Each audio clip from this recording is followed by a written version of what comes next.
Welcome to Sam's Business Growth Show. I'm Sam Dunning, a digital marketing, sales and business growth evangelist. Tune in and subscribe today as I'll be interviewing business leaders, experts and entrepreneurs from around the globe. You'll be learning their story, how digital marketing has helped them along the way, and exclusive tips and insights to help you skyrocket your own business.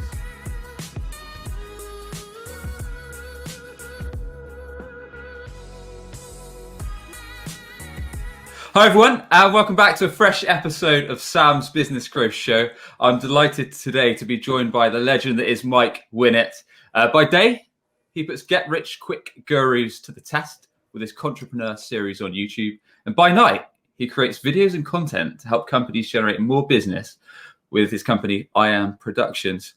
Mike, a very warm welcome to the show, mate. Looking forward to this. How are you doing? All right, yeah. How are you? Good? Yeah, not too bad. Cheers, pal. All good on this side. So, plenty of stuff I want to chat through today, mate. Plan for the podcast, plan for the show is ready to do about 30 minutes, kind of cracking through your story, that kind of stuff. A few business growth tips.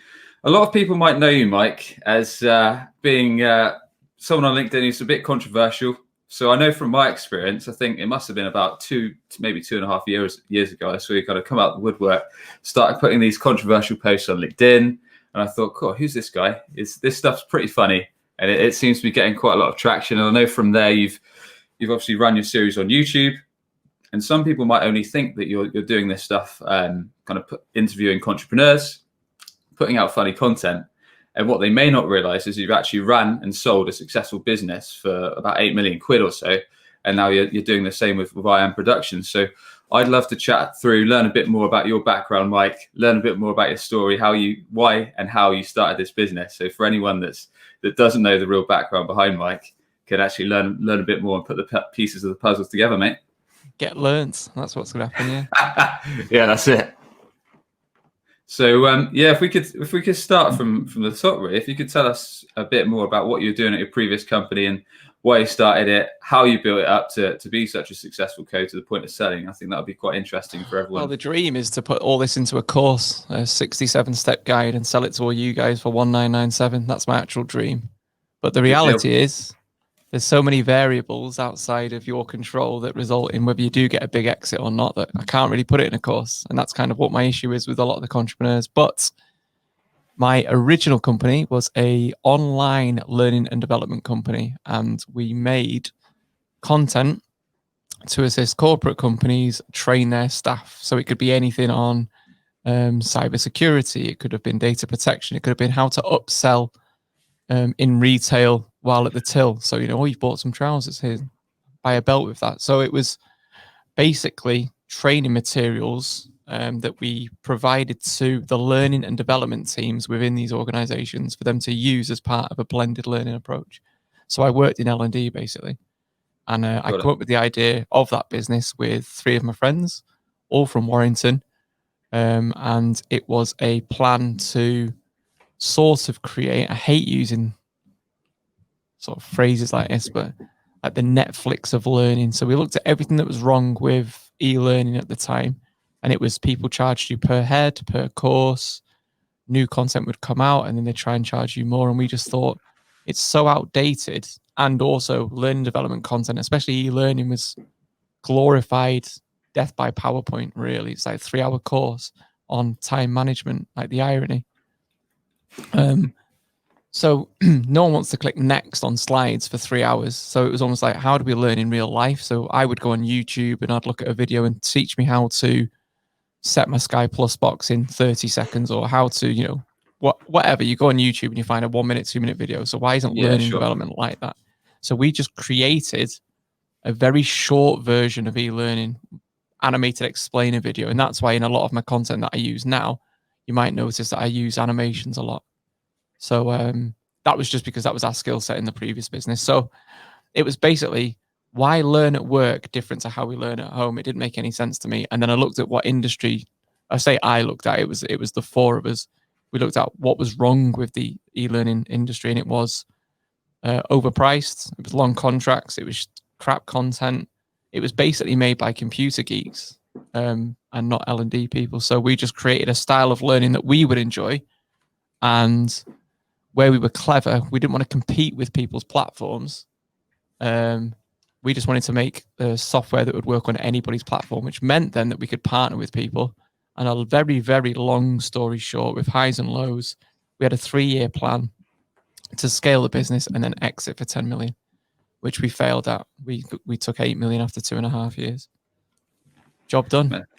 Job done. Simple Get as rich that. quick. I mean, I've done it. That's mad. That's mad, really. I mean, 2 years, 8 million sold, which is a decent feat. I mean, what were some of the, because like I was saying, a lot of people, some of my mates that I've talked to that have just seen you on LinkedIn posting content, literally just thought that you created these Contrepreneur videos, you created controversial content, funny content that they enjoy, but didn't actually realize you set up this business. I mean, I didn't until probably about 6 months or so ago when I think I heard you on the interview with, I think it was probably Benjamin, and you talked a little bit about it in your background and stuff like that. What did you do? What was some of the planning that made it happen so fast, man? Was it just because you found this gap in the market, or? No, well, it was partly that, but it was also partly because we started with the end in mind. So we started with, we want to sell the business on this date for this amount. How do we make it that worth that amount by that date? Backward planned it, and then thought, so we need to have X amount of customers paying X amount. We need to have these partnerships. We needed to look at who could potentially purchase us in 3 years' time. So it was, we were then making moves to make that happen before we even had a product, really. And then it was like, when you've got your own business, it feels weird sometimes talking about business when people just think that I just cock about and just take the piss out of entrepreneurs and stuff. But yeah. So I had to look at who would purchase, again, and when I say I, it was all of us, who could purchase this product. So what companies do what we do, what companies do we complement in that space? And then you try and get on their radar. So we would create a product. So we knew we could sell that business to LMS, which is a learning management system, like an LMS provider or a learning platform that needed content. That was one person or one business we could sell to. But equally, if they've got a learning platform that's worth maybe 50,000 or 100,000, for their clients, they're making a 5,000 or 10,000 pound additional purchase for content. It's an easy sell. That's an easy sell for that company. So the natural thing for them to do is to buy us, offer our content to all their existing clients, and then in theory, offer their product, their learning and management system to our clients. And eventually that's what happened. So we proactively partnered some learning management system companies, so platform providers, and then proactively, so we had two strategies to exit. Targeted other other companies' clients. So it was a case of either partner with us because you can see it benefits your customers. Number one, that was our first sort of target market to buyers to exit with, or buyers because we're going to take all your customers. And we just went in and absolutely steamrolled the competition. So we had people saying we wouldn't be around in 3 years. In 3 months, let alone 3 years. And it was them companies that at the end were trying to buy us because we were taking all their customers. We absolutely looked at everything that was wrong with the industry. So why charge per head? We would just charge a cancel anytime monthly subscription to these companies. So we were offering our product at sort of 10% of the cost of our competitors. And really, we were doing that not just to make the money.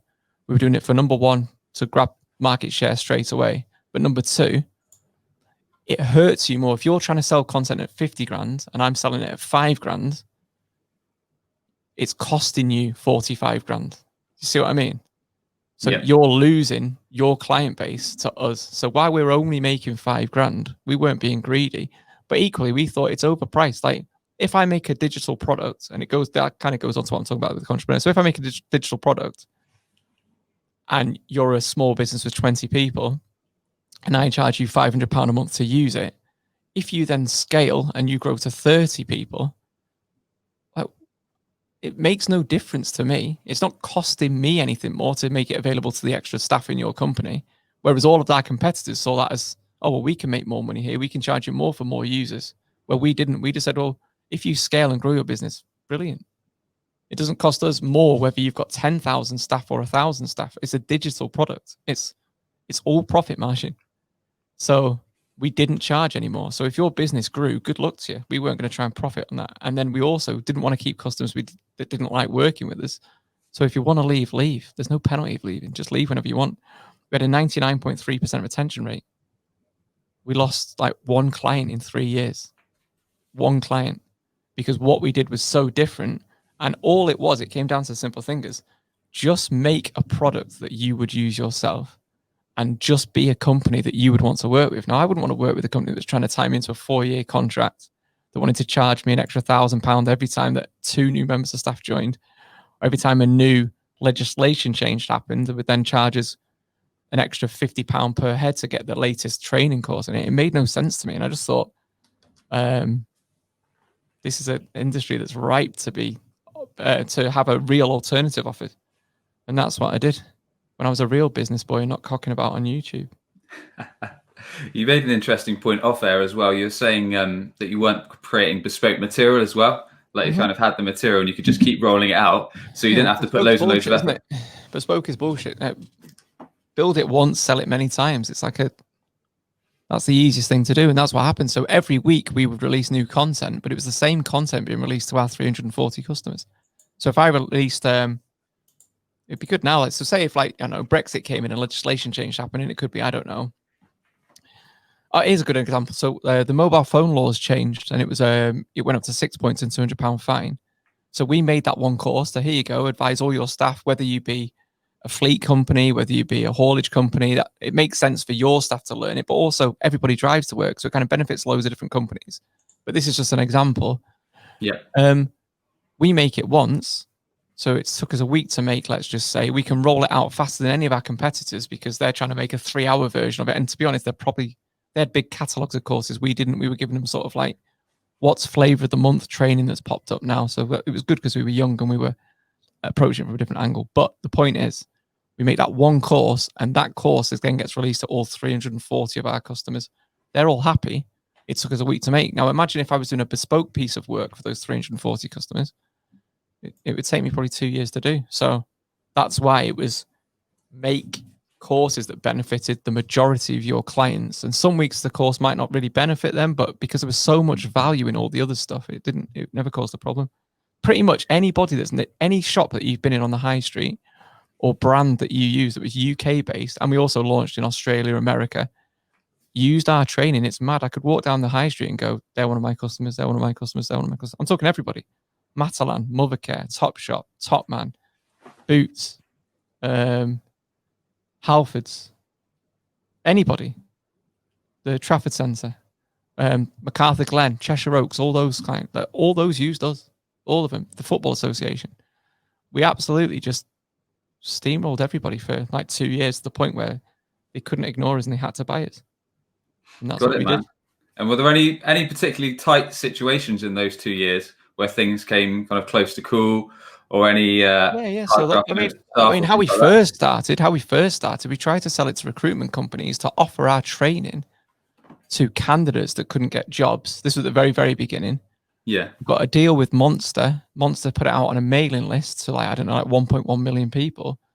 We got 11 inquiries. We couldn't sell that product at £40. We couldn't sell that product at £40 because of £40. And this is a lesson I'll teach you now. But I mean, most of you will probably know it. It's basics, but we couldn't sell those courses to help job seekers find jobs or candidates.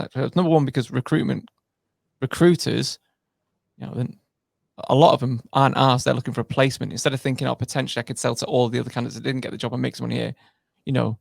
They couldn't sell that product, which is mad because we had loads of recruitment companies actually buying our product to train their own staff. They just couldn't sell it. So we tried it initially with recruitments, trying to partner recruitment companies. We couldn't sell that product for £40. We had 4 inquiries at £40. As soon as I then changed who we target the affluent, we were selling the same product we couldn't sell for £40 for between £5,000 and £10,000 a year. The exact same product. But what it was, the value to these companies was far greater than it was. So that's an example of targeting the wrong person. So target the affluent is probably one of my biggest lessons or things to tell people that they need to do if they want to grow a business or scale a business or be successful. If you're targeting someone with a low value product, but you're targeting people that haven't got much money, that's a huge decision for them. It's easier to sell something to someone with a 10 grand a year budget than it is to sell to someone that's only got £10 in the pocket at the end of the week, regardless of what the thing is. And you've just got to give it's that value they see.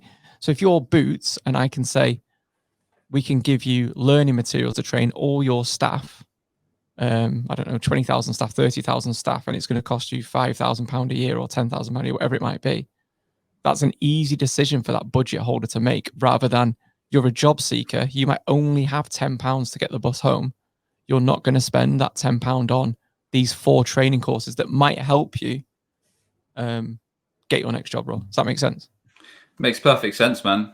And once you so target the affluence. That's what I did. I mean, I listed the top 200 richest companies in the UK, and I went after them first. And I was going after them before we even had a product, as in we only had 4 courses built, because again, we weren't stupid and didn't build a whole library of courses and then try and sell it, because that's pointless. We basically made 4 courses and then sold a list of, these are things that we're going to be making, but if you come on board with us now, you can help shape what we release next, and we will make more content that you want us to make sooner. So the reason why we released, one of our biggest USPs was new content every week, but the reality was the reason why we released new content every week is because we were making it that week. We were making the content and then releasing it on the Friday.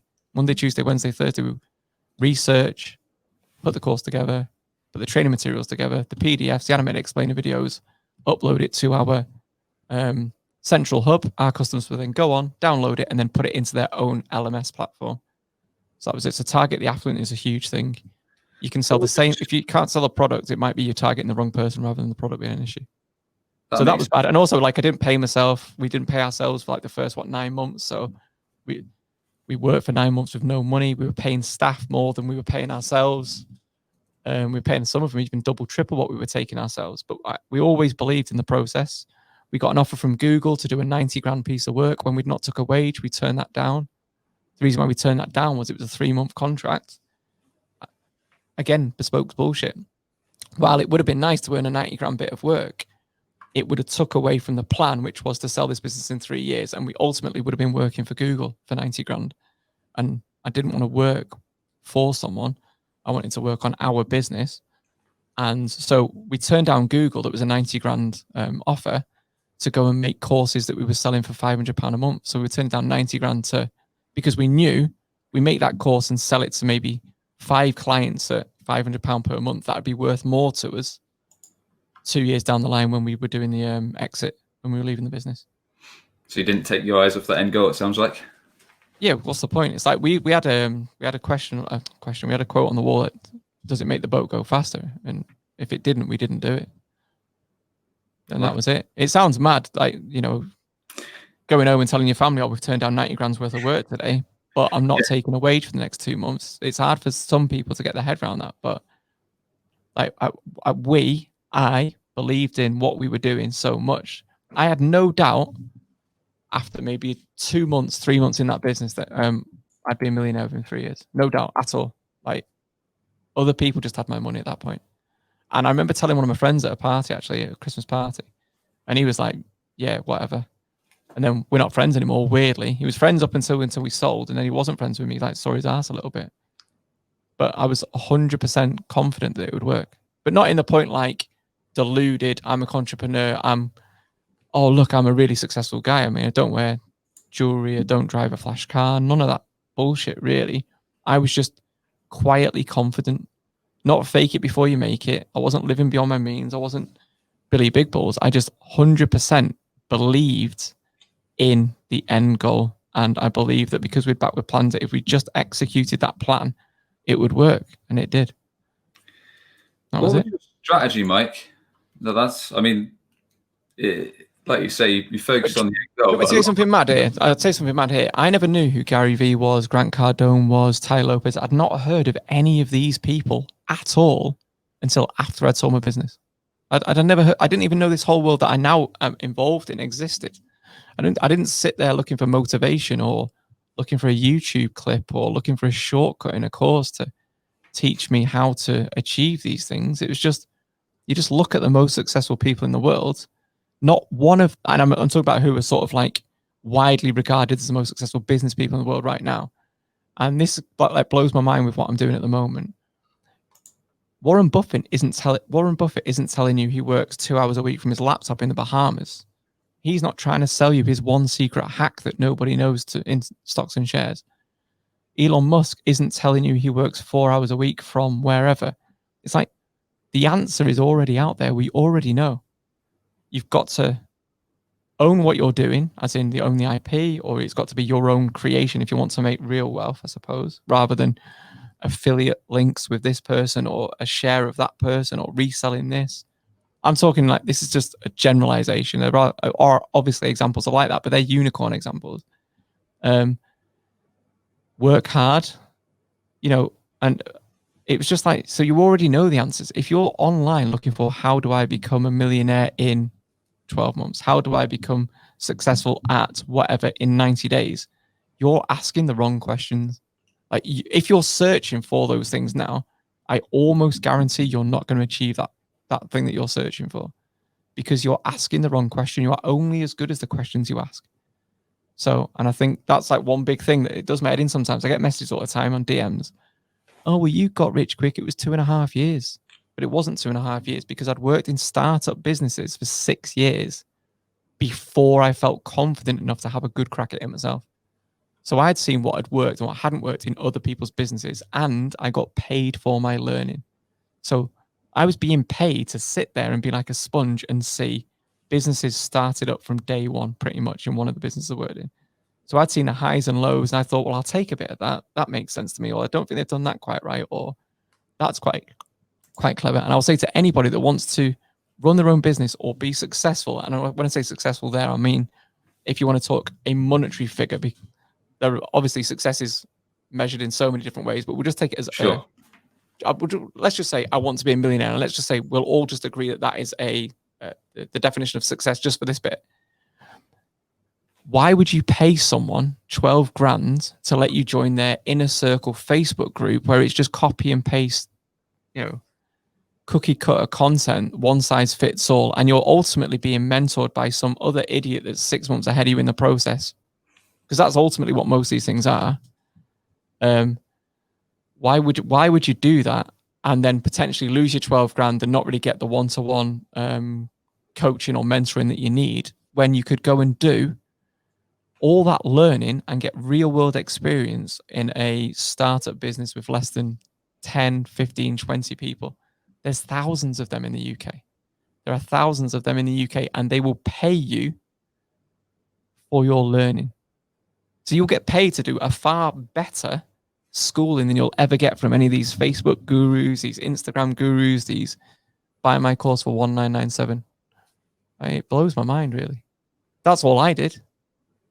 And read books. I want to learn something. I go read some books on it, do some research on it.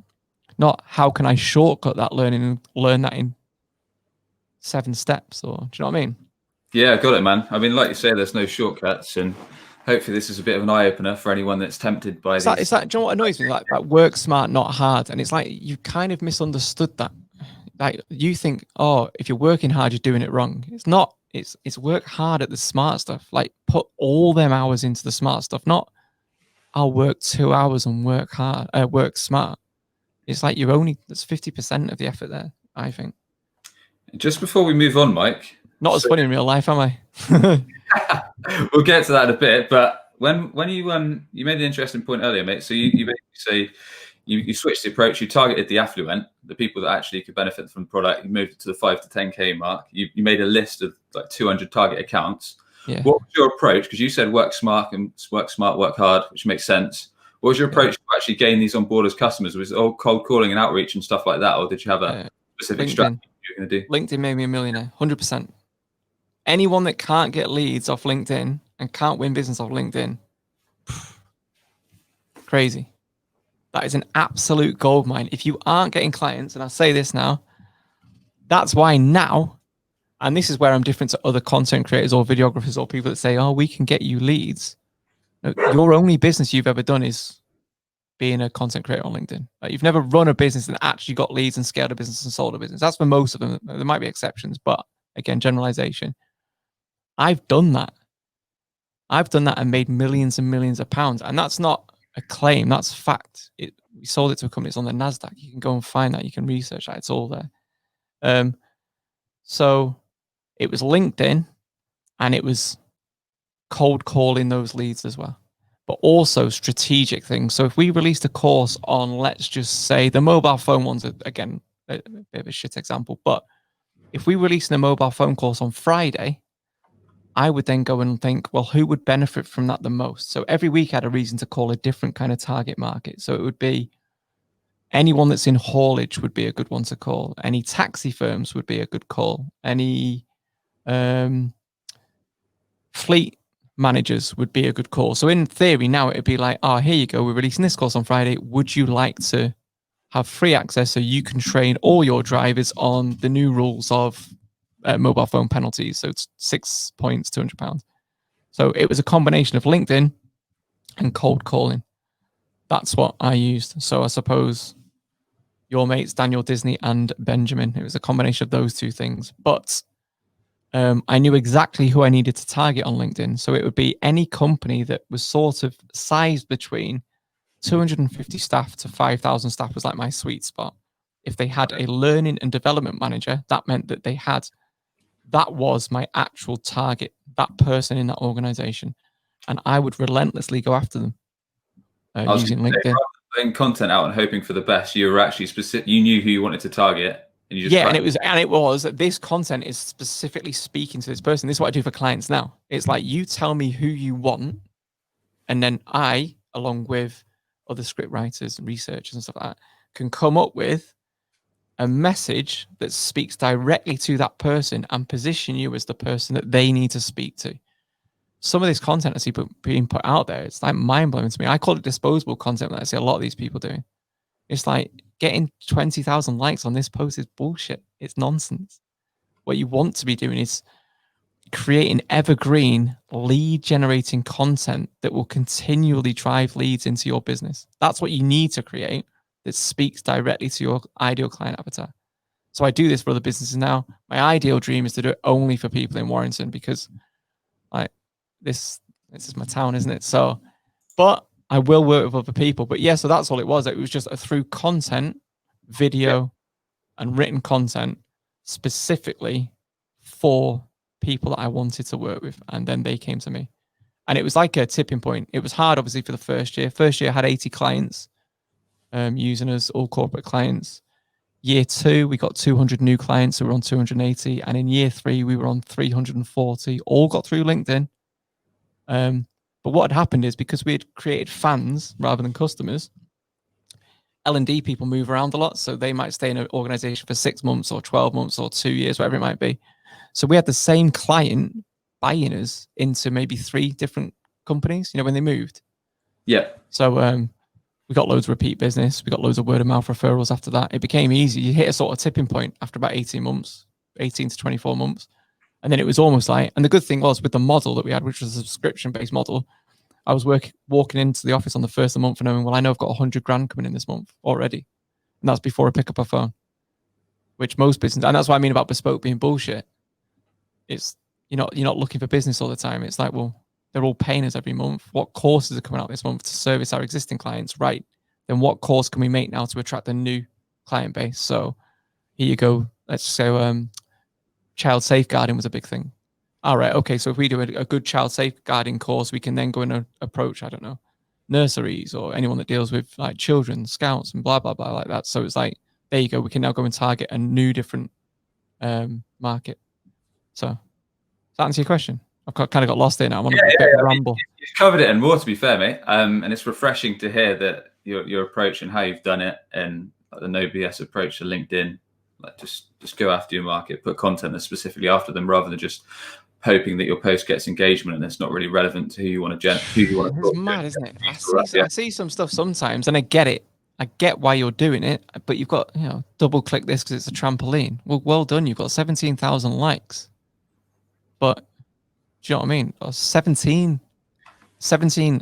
comments or engagement with 17 people that actually want to buy your product would be a far better post.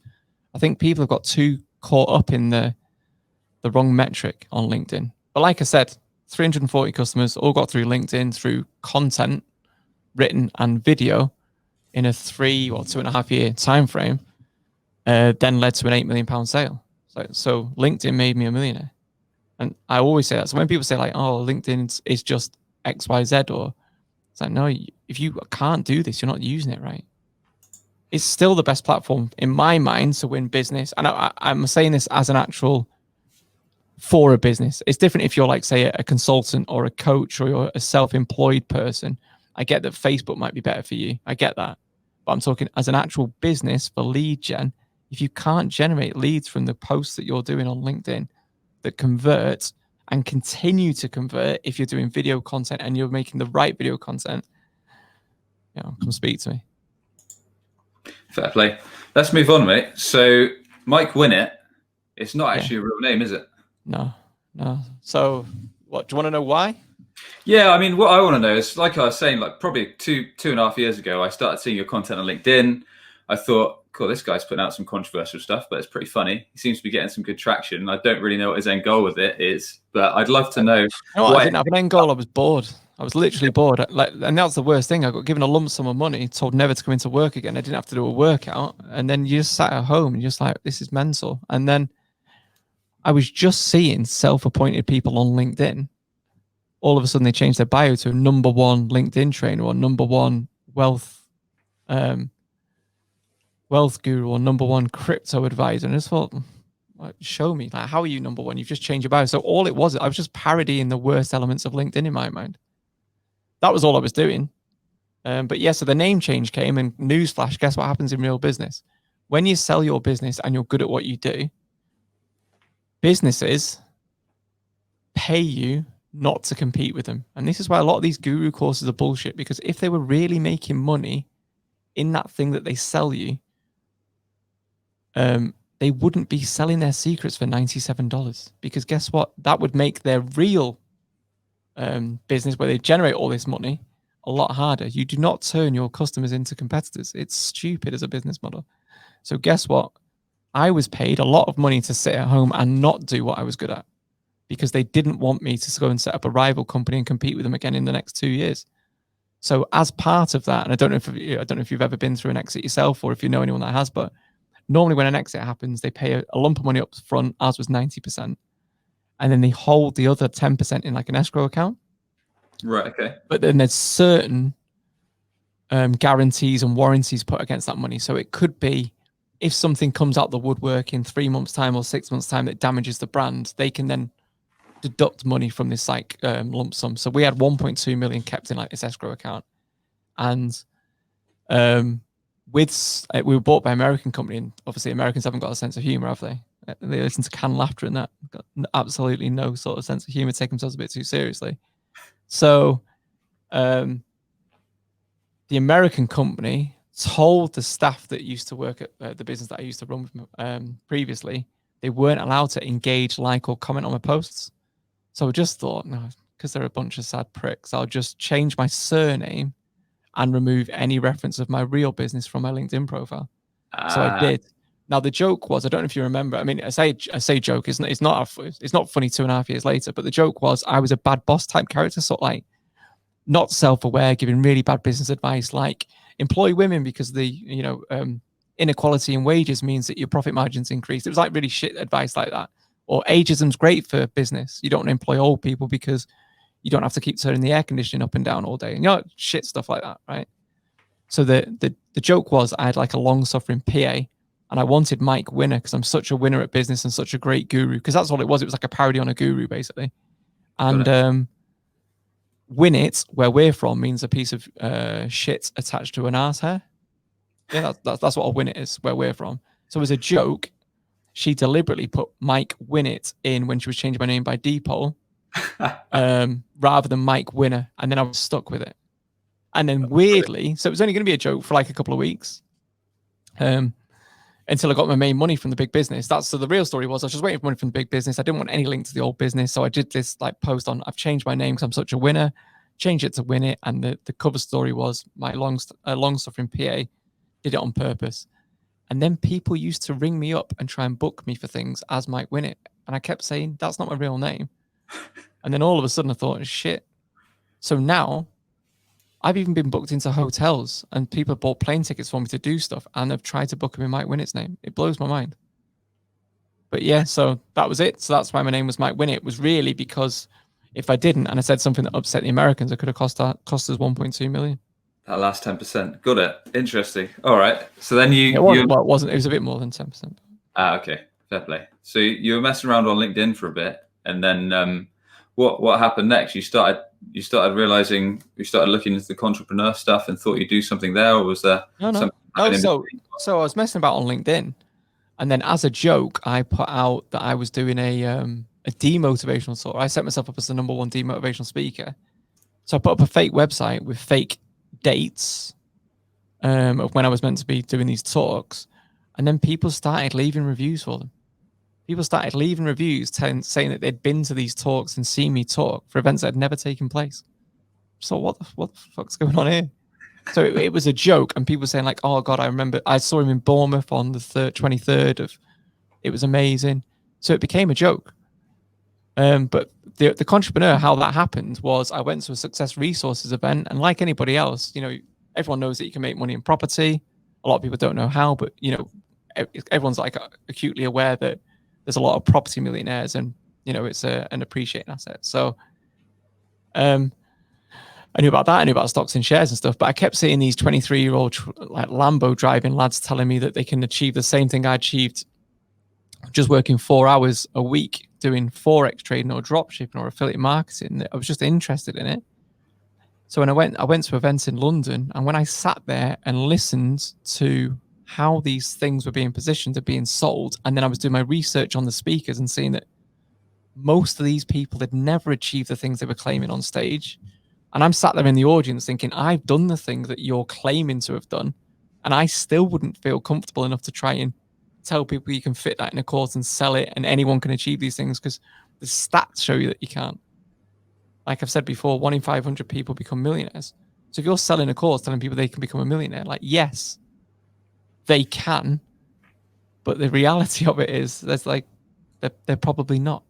And if you're okay selling a product that's only got a 0.5% success rate, what other industry would that be allowed? So it just bothered me a little bit. And then I started to look at them a little bit. It kind of blew my mind. I started noticing the same patterns in the way they pitched, the words that they use, the language that they use. And purely because I was bored, I thought it was interesting. I thought, I'm going to document this, and I might just ring fence some money, because I couldn't find any unbiased content online about does affiliate marketing really work? You know, got some people telling me it definitely does work. Well, they're probably selling it, #1. And then you've got people saying it doesn't work, but you're probably an idiot. I thought the truth would fall somewhere between them two things. So I just thought, well, I'll just make the content I wish was around. So I just started making content for my own sanity. I put those videos on LinkedIn.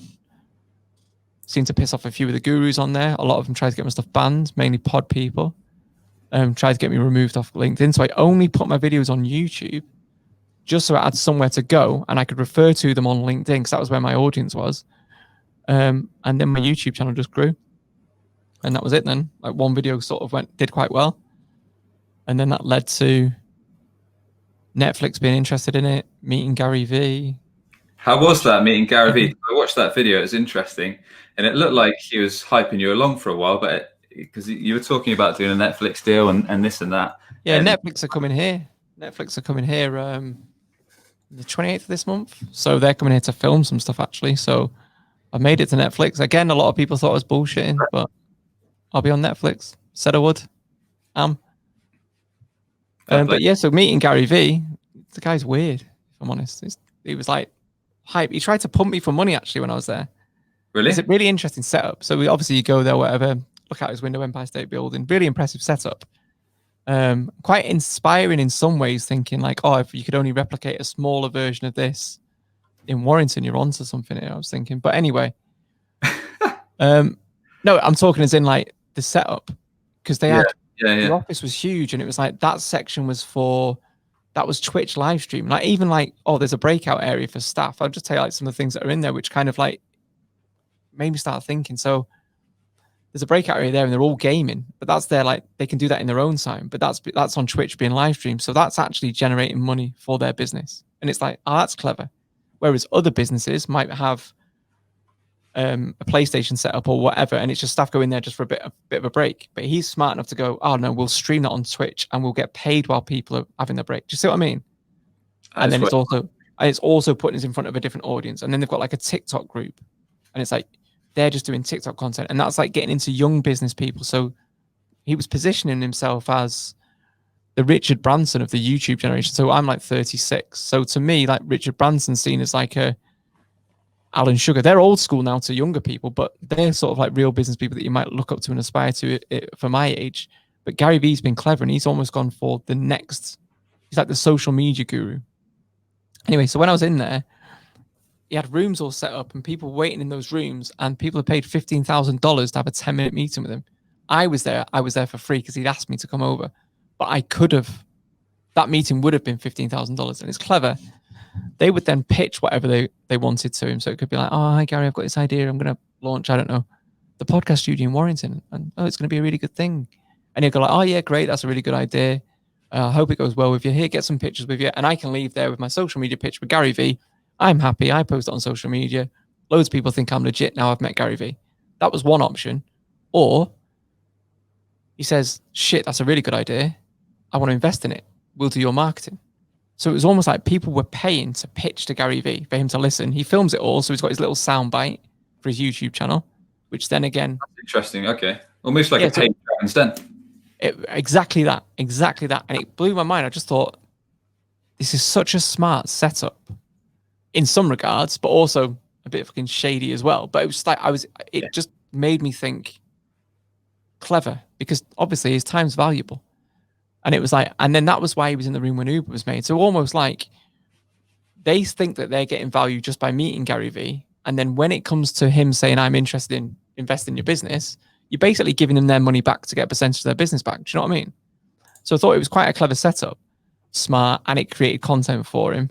And then, so first of all, when it wasn't really interested in what we had to do. It's hard to explain the Contrepreneur sort of, without seeing it, it's hard to kind of understand it or explain it. So I told him, and then when I told him it was at his event, he went a bit weird. And then he asked me to cut the cameras, asked me who the worst Contrepreneur was. I told him, he was bouncing off the walls. Yes. Who was it? No comment. I will say it. Just not going to say it now. There's a time and a place when I'll reveal who it was. But anyway, so yes, I don't like that person, the worst person in the industry. Yada yada yada. And then it was we can say it's the Netflix. And then he goes, "How serious about it, are you?" And I was like, "Well, pretty serious, Gary. I've been doing it for a fucking year." And then he was like, "We can make this happen for you. I want to know how serious." We can do this for you. We can create it and take it to Netflix for you for $25,000. I went, what? It's like, if you are serious. I was like, no, I don't need you to do this for me. But I think a lot of people would have buckled there because his normal client, because like I said to you, I didn't know who these people were. So I wasn't like a Gary Vee fan. I wasn't like a massive Gary Vee fan. I thought, to me, this was just a guy that said, do you want to meet up? I'd obviously seen that he had a big audience and stuff. And I thought there might be something in this for either the Contrepreneur, which we're filming anyway. Do you know what I mean? Yep.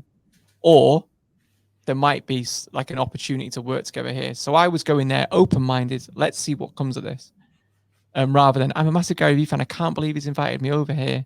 Let's get our pictures taken and stuff for our social media. I was actually really, really ill when we were there as well. I nearly didn't go.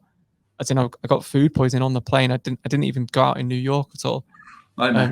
It was mad. But anyway, so he tried to pump me for 25 grand. And then when I said no, he suddenly changed his tack. He was like, I was only joking. It was a test. It was a test to see how much you're really committed to this. And you've impressed me there. And I thought, you little sly bastard. You've tried to pump me for 25 grand. I'm not having it. And then you've backtracked and you've gone like, oh, we can work together. We'll sort the Netflix thing out. So I knew at that moment in time, like, nah, you want me to do this with you. So you look like the good guy. And I know this might sound mad. I can sort Netflix out myself. Turns out we have done. Like, again, you can do all these things yourself. You don't need people to shortcut these things for you. For most of the time, you can do this stuff. So, that was it with Gary. Never seen or heard from him since, at all. That's interesting. Yeah, proper weird guy. But during the meeting as well, there'd be times where he'd stand up and start shouting at someone, but we obviously cut that all out because that's like another episode. We've got like is Gary a good guy or is Gary a bad guy episode. We can put out 2 different versions of that. So interesting. Okay, cool. Was Yeah. there anyone? But weirdly as well, like he is just like some people are like, oh, what's Gary Vee like meeting him? He is exactly like every other business owner that I've ever met, pretty much. Ego, fragile. What does the audience think of me when I said that?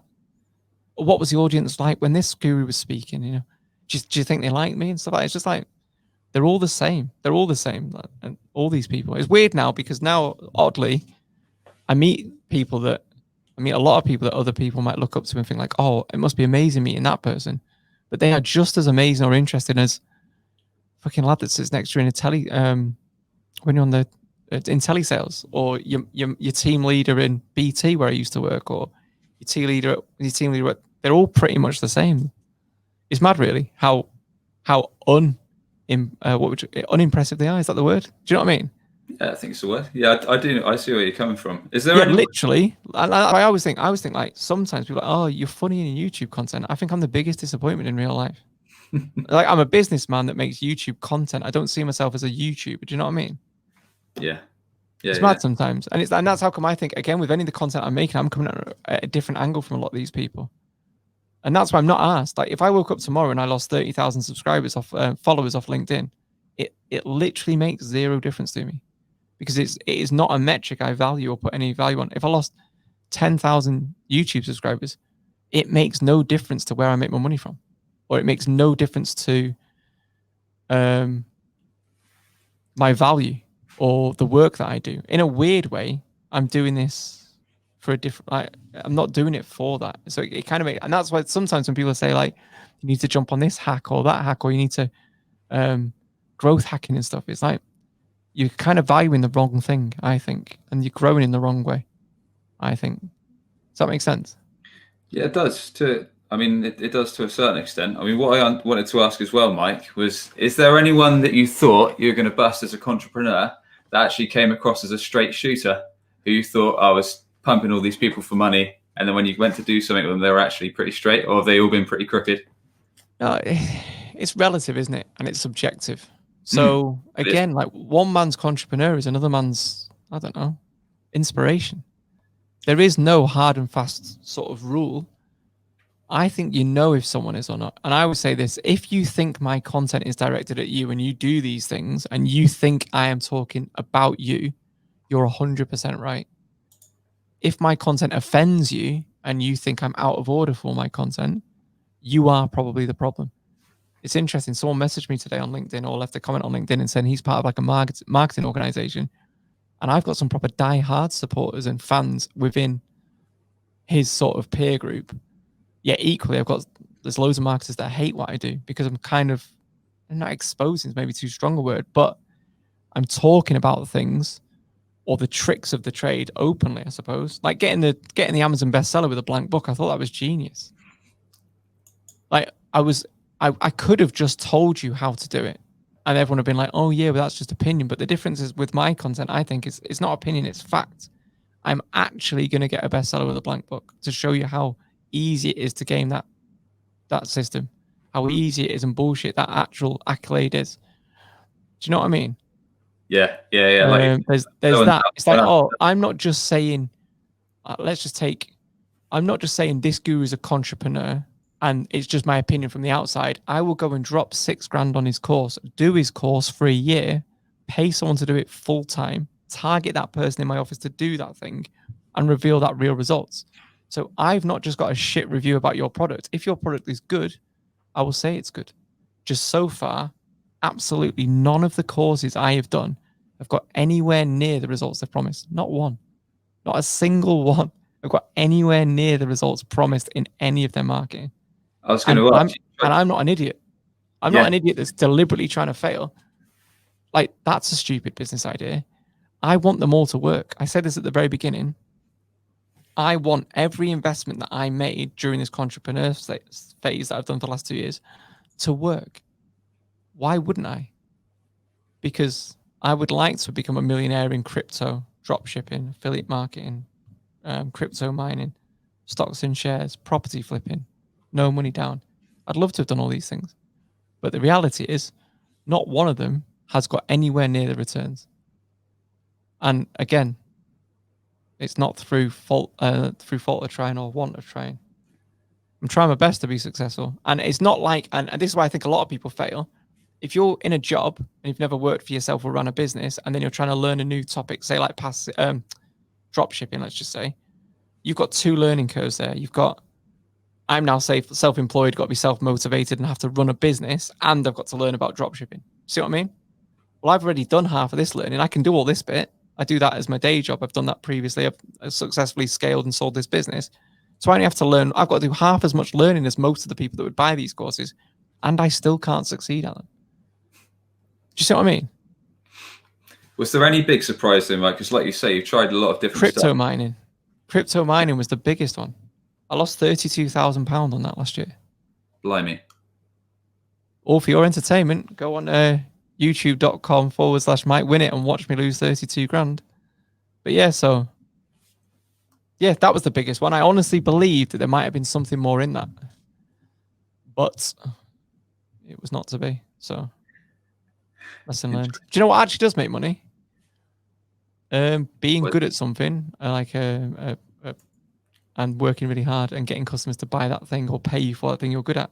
Weirdly, I've made more from LinkedIn banners in the last 6 months than I've made from any of my passive income investments for the last 2 years. Isn't that a surprise to most people? Do you know what I mean? And that goes to show, if you actually do something that you're good at and you charge people for it, you will make more money than trying to find this mystical passive income thing that works. Now, passive income is a real thing, but that's long term.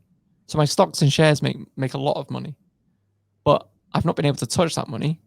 I've left it in because the longer I leave it in, the more it'll be worth. Property. All my properties have gone up in value. So that makes money, but it's not tangible money in my hand or in my pocket. It's just money that I can't touch for 10, 15, 20 years. So as unsexy as it sounds, passive income works if you're willing to wait 25 to 30 years for that passive income. If you're trying to invest in stocks and shares and short things and try and jump on the next trend and buy and sell and try and flip your money in 14 days, you want to hide into nothing for the most part. There are exceptions, like I said, but for the general population, you're not going to game and make a quick win. They don't exist. And you've tried most of them, haven't you now? Yeah. And I'm going to start doing something now where I'm going to start trying a lot more and it's hard when you're trying to do YouTube content because you want to show people what your idea is and then you want to show people, but I'm not going to give a result after 7 days. So some of these things I've been in for 1 year, 2 years, and I've not even put the content out yet. It's hard when you're doing stuff like this. So I'm going to start, I think, maybe doing like weekly updates. So it'll be shorter updates, whether that be a blog, I don't know, whether it be, I don't know, a forum or something where it could be, do you know what, we've done this and that's like, we invested in this, it's made £50 this week, or it's made £100 this week, or I've still got one of the crypto mining rigs. So last week, for example, we switched from Raven coin to Ether. So we swapped Ethereum. So we swapped coins. Now that's not worthy of a YouTube video, but that might be of interest to someone that's actually thinking, do you know what? I like Mike Winnet's channel. He's open and honest. He's not trying to sell us anything. He's given his real results. Why has he moved to that coin? That's interesting to me because he's not trying to do it through his own affiliate link or whatever. So I want to know why the reasons has, and I might copy him for doing that if it works. That's kind of where I see my content going, if you think, but I can't really do that on YouTube because that's not work. That would be a 30-second video. There's no point putting a 30-second video on YouTube. Do you know what I mean? Fair play, mate. Is that the main next plan in the pipeline then, moving on from the Contrepreneur stuff and no, so I've got the podcast studio. Again, I only made this because of a lockdown. Does it look all right on camera? It's weird because I'm actually talking to a camera here. So we've put it full screen for the video version, so everyone can have a good look around now. Yeah. So this, we can brand this as anybody. We can change the color of the lightings in here. We can change the background. So this is so if anyone wants to have a podcast produced and they don't know what they're doing, we can produce it for you. We can do video. So there's that. We can do podcast packages for people that want to podcast. But then we've got the video editing and content packages if people want to raise their profile and gain leads from LinkedIn. So we've got that side, which is called IAM Productions. So that's sort of the main business that we do. And then we've got a podcast that's going to be LinkedIn only, and that's designed to teach people a sort of skill or thing every well, every episode that will benefit their business. So people can watch for free, and we will get experts in that do things really, really well, and they can tell other people on LinkedIn sort of their tip or things that they do in their business that makes them sort of number one, and they can then obviously it can be implemented. We've got that. I've got a secret business that I'm building at the moment that when I release that, I think is going to be my next big one. That's in development stage at the moment. I've just dropped £15,000 on website development for that. I'm not going to tell you anything about that yet in terms of what it is, but it's good. And then I've got the Contrepreneur. So in theory, I've got like 4 things that I'm doing at the moment, as well as like just cocking about on LinkedIn. And then the Contrepreneur, we've just took a lad on called Chris, and he is looking at all ways that we can possibly. I think there's something in it. It's weird. It was never the end game. It's kind of developed into. I get probably 140 messages every week saying, "What do you think of this thing? What do you think of that thing? Do you think this guy's legit? Do you think that guy's legit? What about this? What about that? Can you help me do this?" So I think there's something in that.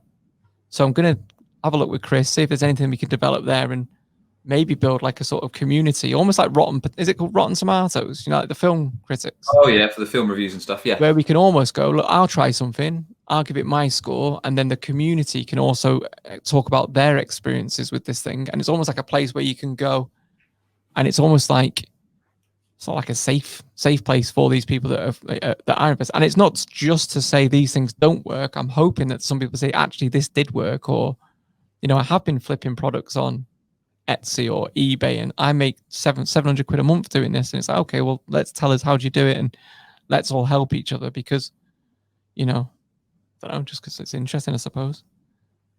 So that's it. So I've got loads going on. Yeah, loads in the pipeline. It sounds like, man. All right, yeah. We've covered just about everything, I think, Mike. We've covered your story. We've covered what's going on with your businesses. We've covered a bit about the series. Sounds mad, that though, doesn't it? Your story. I always say it's everyone's got a story. Like everyone's got a book in it, but most people should leave it there. I think LinkedIn's become that, hasn't it? Like just much autobiographies. No one cares. Like no one cares, do they? Really? What you got? You know, like that's what I would say. Like you, so you said to me before, like, oh, what you've done is quite interesting, but really, it's not really that interesting. It's just I had an idea, executed it, didn't tell anyone about it while I was doing it, and just did it. Like that was it.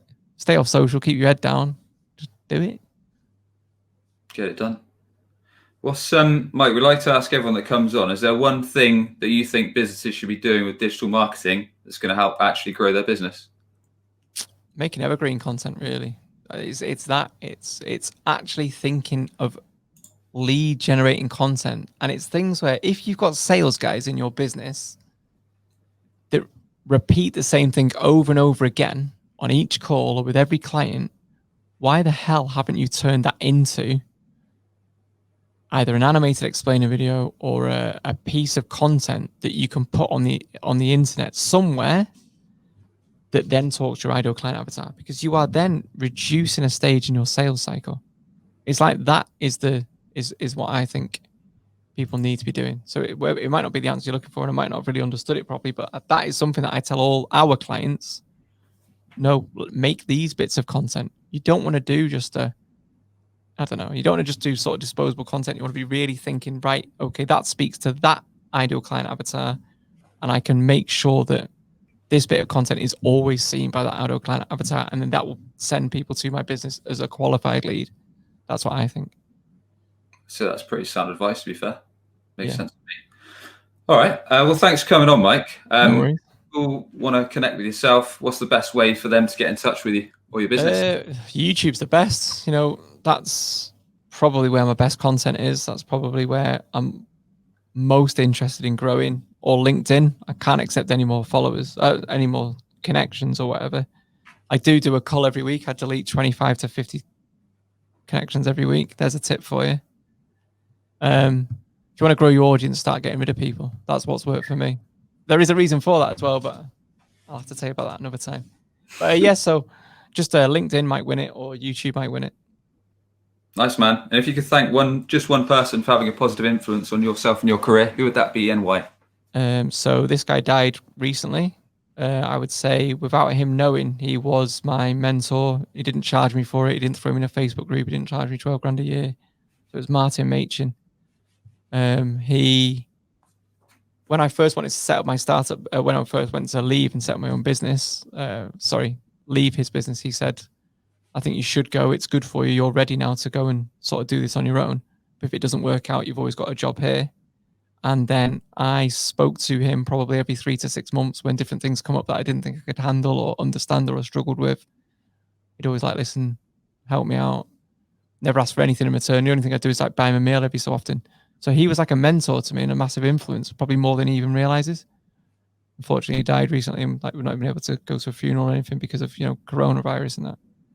So it's Martin really, and hopefully there's some people watching this that know him. He had a massive impact on people that work with him. One of the nicest guys in business as well, and proof that he can be a good guy, do things right, and be successful. Well, thanks again, Mike. Appreciate you coming on. And cool. If you've enjoyed the show, be sure to hit subscribe, whether it's on Apple Podcasts, Spotify, wherever the heck you get your podcast, or follow us on YouTube. And thanks very much for everyone tuning in. Appreciate it. Are you tired of constantly hunting for new customers? You could be missing out on regular inbound opportunities, all because your website isn't on the first page of Google. Perhaps you're already spending lots of money on advertising, but your website is failing to convert all of your hard-earned visitors into a consistent flow of new customers. If you'd like to learn more about our unusual approach that brings idle clients straight to you, connect with Sam Dunning on LinkedIn or book a free 20-minute consultation via webchoiceuk.com. That's webchoiceuk.com. Subscribe today for more digital marketing, sales, and business growth tips from the experts.